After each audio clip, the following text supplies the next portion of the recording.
여러분들께서 즐거운 하루를 보내고 계시길 바랍니다. 크립토 토마토 2019년 2월 11일 암호화폐 관련 소식들을 전달을 해드리도록 하겠습니다. 첫 번째로 지금 시세를 잠깐 보면은 비트코인이 아직까지도 3,600불대를 계속해서 꾸준하게 유지를 해주고 있는 그런 좋은 모습이 보여지고 있습니다. 그 밖의 상황이라고 한다면 이더리움이 다시 XRP를 제치고 시총 2위를 탈환한 그런 모습을 보여주고 있습니다. 자, 2월 달에 하드포크가 예정이 되어 있는데 예정대로 하드포크가 진행이 된다 그러면 이더리움 가격의 상승의 요인이 될 수 있을지 한번 지켜보도록 하겠습니다. 자, 그 다음 국내 소식 잠깐 보도록 하겠는데 속도내는 세종, 부산 스마트시티, 미래형 도시 개발에 3년 3조 7천억 투입이라는 기사가 나왔습니다. 정부에서 세종시와 부산광역시에 2019년부터 3년 동안 3조 원이 넘는 돈을 투입해서 스마트시티 국가 시범도시를 조성한다는 이 계획이 있고요. 스마트시티 국가 시범도시는 제4차 산업혁명 시대에 맞는 미래형 스마트시티 선도 모델을 제시하기 위해서 정부 혁신 성장 선도 사업 중 하나로 추진되는 사업입니다. 자, 스마트시티에서 빠질 수 없는 것이 바로 이 블록체인 기술이라고 볼 수가 있겠는데 여기서 제가 궁금한 것이 한 가지가 있습니다. 이렇게 최첨단 스마트시티를 만든다면서 과연 여기서도 암호화폐는 금지하고 짤랑짤랑 동전으로 결제하고 그런 현상들이 벌어지게 될 것인지, 아니면 이 스마트시티 내에서 사용할 수 있는 토큰이라든지 나오게 될 것인지 그런 부분은 좀 궁금한데, 일단 자본이 굉장히 많이 투입되는 만큼 좀 제대로 된 설계와 그런 진행 사항이 있었으면 하는 바람을 가져봅니다. 또 한 가지 뚱딴지 같은 푸념을 한 가지 늘어놓자면은 이런 사업을 할 때 꼭 중간에서 세금을 삥땅 치는 사람들이 있죠. 이런 사람들 정말 블록체인 기술이라든지 그런 것을 도입을 해서 원천 봉쇄를 하거나 혹은 이제 삥땅 친 거 걸리면은 스마트시티답게 스마트하게 잡아가지고 이 도시 개장하는 날 공개 처형 같은 거 한번 했으면 좋겠습니다. 도둑놈들, 나라의 도둑놈들 일단 싹 잡아야겠죠. 그런 것을 위해서라도 블록체인 기술은 꼭 도입이 필요합니다. 자, ICO 줄도산 카운트다운 1년 만에 허공에 1조 원 날리다. 자, 이 기사에 의하면은 작년 2월이나 3월 초께 500억 원대 투자금을 모았던 모 ICO 업체가 국내 최초로 폐업할 게 유력해지고 있으며 이어서 40여 개 ICO 프로젝트가 줄 도산할 게 유력한 것으로 이 피치 미디원 미디어 취재 결과 8일 밝혀졌다.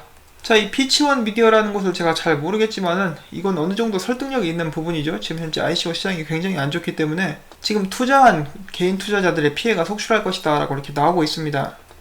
이제 여기다가 이제 귀에 솔깃해서 투자한 개미 투자자들만 피해를 보는 그런 안타까운 상황이 벌어지고 있는데, 전에 많은 암호화폐 전문가들이 이런 말을 한 적이 있죠. 이 하락장에 좋은 점이 있다라고 한다면은 이렇게 거짓된 프로젝트들 혹은 이 사기꾼들은 이때 싹 물갈이가 된다, 투기자분들은 이때 싹 빠져나가게 된다라고 말을 했는데 그런 현상 중 하나가 아닌가 싶습니다. 자, 기사에도 이렇게 나와 있는데 ICO 프로젝트를 추진하는 이른바 40여 개 ICO 기업의 줄도산이 예고된 이유가 있는데, 첫 번째는 ICO 추진 비즈니스 모델의 부실화, 두 번째는 ICO 기업 재무 투명성 확보 방법이 전무한 점, 세 번째로 다단계 판매로 전락, 광범위한 사기 코인 유통, 넷째로 투자금을 교묘하게 빼돌리는 횡령성 자금 운영 방식이 일상화한 ICO 기업 문화 등이 주 요인으로 분석이 된다. 자, 여기서 예로 들고 있는 많은 코인들이 있는데 이것들은 읽지는 않도록 하겠습니다. 자, 아무튼 대한민국에서 ICO 사업 굉장히 문제가 많은 것을 볼 수가 있는데, 정부에서 혹시라도 훗날에 제대로 된 규제가 나오기 전까지는 ICO 투자는 좀 하지 않는 게, 지양하는 게 좋지 않나라고 이렇게 조심스럽게 말씀을 남겨봅니다. 자, 다음은 미국으로 넘어가 보도록 하겠습니다. 미국의 중앙정보국 CIA죠. 여기서 월드 팩트북 보고서를 냈는데 여기 이렇게 나와 있었다라고 합니다. 경제 대국들과 파산 직전의 국가들은 대규모 부채라는 공통점을 가지고 있다. 그래서 이러한 현상이 지속된다면 세계 경제가 예상대로 침체기를 겪게 되고 초비트코인화가 가속화될 것이라고 내다봤습니다. 여기서 초비트코인화란 무엇이냐? 바로 전통적인 시장이 약세를 보이면서 본원적 통화가 구식이 되고 비트코인이 주류가 되는 현상을 의미한다.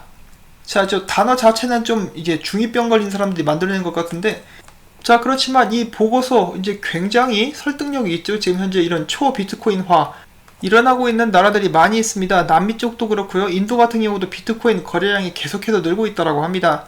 각 나라마다 이렇게 빚이 많거나 혹은 각 나라의 정부를 신뢰할 수 없는 곳에서 이제 그 나라에서 발행한 화폐 대신 비트코인을 더 신뢰하는 모습을 보여주고 있는데, 최근에 중국 같은 경우도 정부에서 부자들을 계속해서 압박하니까 중국 부자들이 비트코인을 사서 모으고 있다 이런 이야기도 나왔었고, 세계 수많은 기업가들이 전 세계 단일 통화가 결국은 나올 것이다. 그리고 그게 비트코인이 될 가능성이 높다라고 점치고 있는 그런 상황들도 이렇게 나오고 있습니다.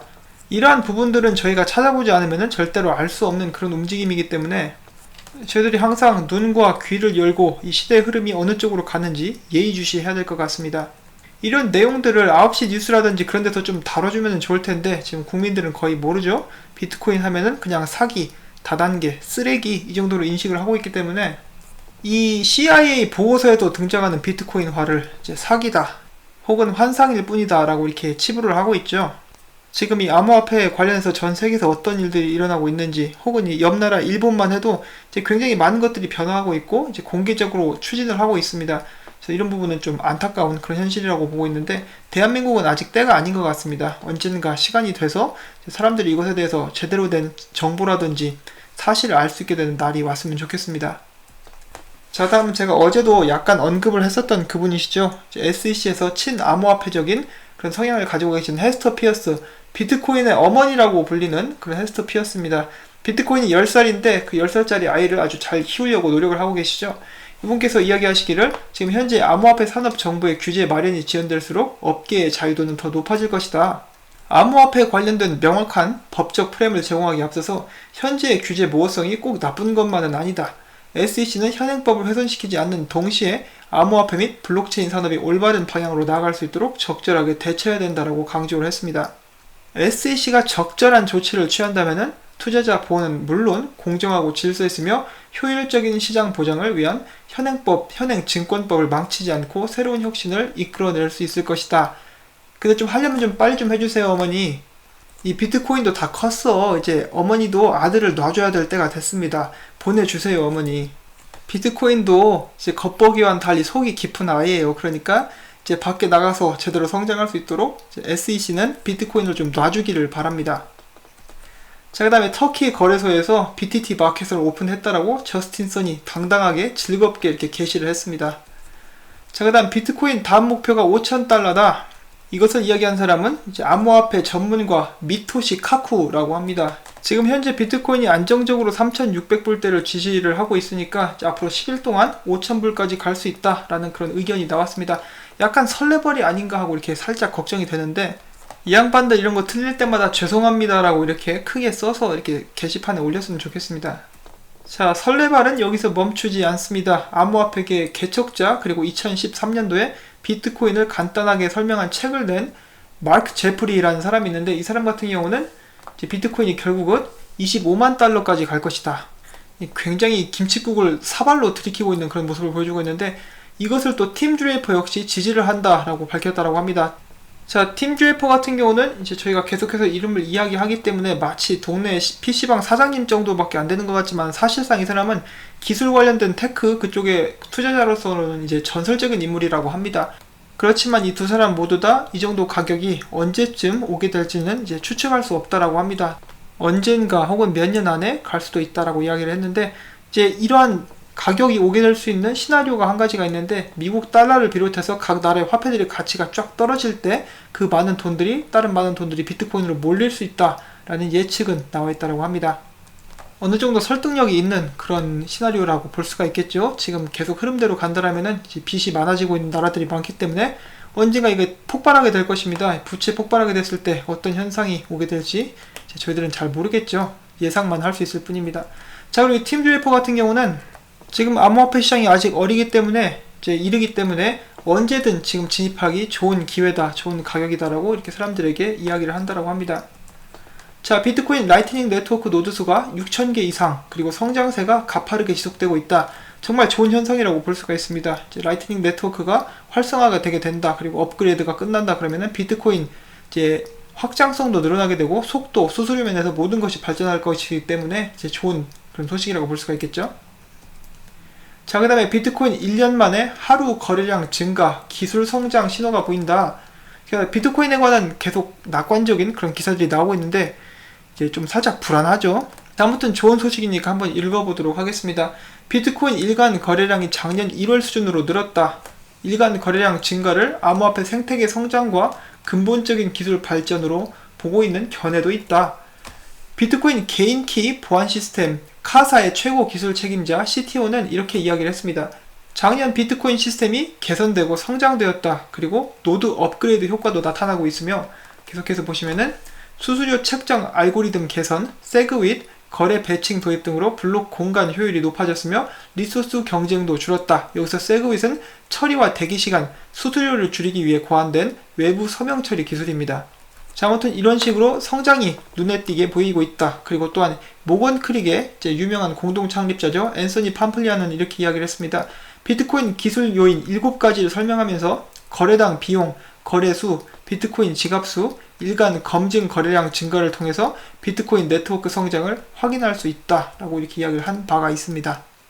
자, 반면에 암호화폐에 대해서 굉장히 좋지 않은 의견을 가진 사람도 있는데, 이 사람은 하버드 크립토그래퍼, 이제 하버드에서 기술연구원으로 이렇게 일을 하고 있는 사람이라고 합니다. 이 사람이 이야기하기를 암호화폐는 자금을 세탁하는 범죄자들 외에는 쓸모가 없다. 개인들은 아무래도 쓰잘데기가 없다. 이런 식으로 이야기를 했었고, 비트코인의 백서는 현실적인 벽에 부딪혔고 이제 운영이 위험하다. 암호화폐 투자자들에게 따라다니는 위험들이 몇 가지가 있는데, 이제 거래소나 지갑에 해킹당하거나 혹은 당신이 로그인 정보를 잊어버리면 당신은 모든 돈을 잃게 된다. 스마트 컨트랙트에 버그가 생겨도 누군가가 블록체인 기술을 해킹해도 당신은 그 즉시 모든 것을 잃을 수도 있다. 당신은 사람들의 법정 체계보다도 감사도 되지 않는 몇몇의 컴퓨터 코드를 더 신뢰하겠습니까? 또한 이어서 이 사람은 자신은 비트코인이 이제 보이지 않는 수수료를 부과하고 있으며 자동화 시스템을 신뢰하지 않는다라고 이렇게 이야기를 했습니다. 자, 첫 번째로 이제 하버드 같은 경우는 암호화폐 펀드에 투자를 하고 있죠. 그렇기 때문에 하버드 대학에서는 이 사람을 그 즉시 해고하시기를 바랍니다. 농담이고요. 자, 그런데 이렇게 블록체인 기술이 해킹당한다. 거래소가 해킹당한다. 지갑이 해킹당한다. 예, 실질적으로는 이제 일어나기 힘든 일들이죠. 물론 거래소 해킹 같은 경우는 그렇지만은 보통 암호화폐 투자자들은 하드웨어 월렛도 역시 가지고 있기 때문에 거래소가 털린다고 해서 그 사람들의 전 재산이 한 번에 날아가지는 않습니다. 그리고 블록체인을 해킹한다. 예, 아직 먼 훗날의 이야기예요. 그리고 그때가 되면은 이미 각 회사에서 보안 관련 업데이트를 철저하게 하고 있을 것이기 때문에 저희가 그렇게 크게 걱정을 하지 않아도 된다라고 생각을 합니다. 이런 식으로 혹시라도 있을 법한 일들을 이제 하게 된다라고 한다면은 지금 당장 김정은이가 닭다리 먹다가 손가락 미끄러져가지고 그 뚱뚱한 손으로 미사일 발사 버튼을 눌러버리면은 핵미사일 발사돼서 나라 전체가 날아갈 수도 있겠죠. 이런 현상들도 있을 수 있다라는 거. 그렇기 때문에 쓸데없는 걱정은 하지 않아도 된다. 자, 그리고 지금 당장 미국 같은 경우만 해도 미국에서 꽤 큰 은행이라고 볼 수 있는 웰스파고가 아직도 그 운영이 정상화가 안 된 상태라고 합니다. 그래서 많은 사람들이 불편을 겪고 있는데, 기존의 은행 시스템을 해킹하는 것보다 블록체인 시스템 해킹하는 것이 훨씬 더 어렵고 오래 걸릴 일이 되겠죠. 블록체인 해킹하기 전에 기존 금융 시스템은 다 털립니다. 일단 그런 점도 이렇게 생각을 하면 좋을 것 같고, 자, 다음은 필리핀에 관련된 소식인데, 제가 리플 XRP 시간 동안에 한번 언급을 했었던 그런 소식입니다. 필리핀 메이저 은행 유니언뱅크라는 곳이 있는데, 여기에서 이제 암호화폐 ATM 기기를 이제 도입을 한다라고 합니다. 자, 이 메이저 은행에서 암호화폐 기기를 이제 나라에 설치를 한다. 이것은 바로 이제 그 나라에서 규제 관련돼서 문제가 없다라고 볼 수가 있겠죠. 그리고 점점 암호화폐 대중화는 전 세계에서 이렇게 시작이 되고 있습니다. 자, 아주 좋은 현상이라고 볼 수가 있겠네요. 자, 그 다음에 라이코인이 채굴 보상 감소로 인해서 가격은 계속해서 상승할 전망이다라고 밝혔습니다. 최근에 라이코인이 굉장한 강세를 보여주고 있는데, 라이트코인 반감기 뿐만 아니라 이제 프라이빗 거래 기능이 추가될 가능성이 있어서 그러한 점들도 상승 요인 중에 한 가지라고 합니다. 자, 다음은 좌우장평, 바이낸스 좌우장평 스페셜 소식들을 몇 개 이렇게 준비를 해봤습니다. 좌우장평이 이야기하기를 아르헨티나에서 이번에 대중교통 암호화폐 지불, 이것을 보고 진정한 실용 모델이다라고 이렇게 이야기를 했습니다. 최근에 아르헨티나 회사에서 이렇게 암호화폐를 통해서 대중교통을 이용할 수 있게 하는 그런 서비스를 이렇게 발표를 한 적이 있었죠. 그래서 좌우장평이 우리는 여기에 BNB 역시 사용되게 만들 것이다 라고 이렇게 이야기를 했습니다. 자, BNB 얘기가 나와서 말인데, 바이낸스가 이제 체인 테스트넷 출시가 완료되었다라고 이야기를 하고 있습니다. 그래서 이제 탈중앙화 거래소에서는 이 BNB가 기축통화로 사용될 것이기 때문에 이제 더 이상 이더리움 기반이 아닌 ERC20 토큰에서 바이낸스 체인으로 옮길 계획들이 착착 실행이 되고 있다라고 이렇게 이야기를 하고 있습니다. 자, 이것이 호재가 되어서 바이낸스 코인이 계속해서 올라갈 가능성이 많이 있습니다. 자, 그 다음에 바이낸스 CEO 좌우장평 다시 한번 소개를 해드리는데, 최근 이제 신용카드로 바이낸스에서 암호화폐를 구입할 수 있게 되었죠. 이것을 두고 이제 바이낸스 좌우장평이 이렇게 이야기를 했습니다. 신용카드 결제 지원은 코인베이스와의 경쟁을 위한 것이 아니다. 우리는 코인베이스를 아근자근 씹어 먹어버릴 것이다. 코인베이스는 이제 뒤졌어 라고 이렇게 이야기를 하지는 않았지만은 아무래도 그렇게 생각하지 않았을까 싶습니다. 자, 오늘의 마지막 좌우장평 스페셜 한번 보도록 하겠습니다.